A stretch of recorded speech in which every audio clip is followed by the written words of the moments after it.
مرحبا بكم في فيديو اليوم، حيث نناقش عودة النجم المغربي سعد المجرد إلى ساحة الأضواء من جديد.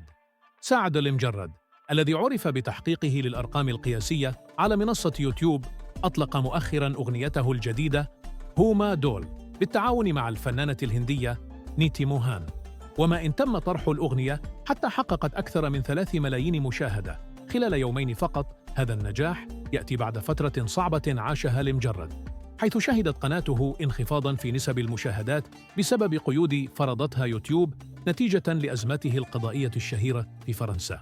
لكن هوما دول تؤكد مكانته كأحد أبرز نجوم الأغنية العربية رغم كل التحديات. تتميز الأغنية بمزيج ثقافي يجمع بين الألحان المغربية والهندية. الكلمات كتبها محمد المغربي ورنا سوتال، بينما تولى مهدي مزاين ورجات نكبال تلحينها. كما تم توزيع الأغنية بواسطة مدارة.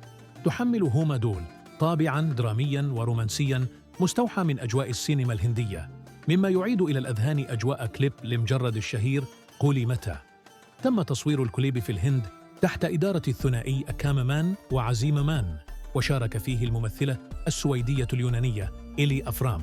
يظهر سعد في الكليب بأداء مميز يجمع بين الرقص الهندي وفنون القتال، حيث تدور القصة حول حب درامي بين أميرة وشاب من عامة الشعب. رغم القيود التي أثرت على ظهور قناته في نتائج البحث وتقليل الإعلانات المرتبطة بها، أكد المجرد أن الحب والدعم الذي يتلقاه من جمهوره هو ما يقدره أكثر، وأشار إلى استمراره في تقديم محتوى فني مميز يلبي تطلعات محبيه.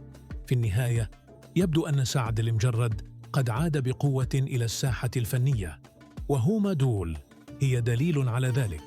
لا تنسوا الاشتراك في قناتنا لمزيد من الأخبار والتحليلات حول عالم الفن والمشاهير. شكراً لمشاهدتكم.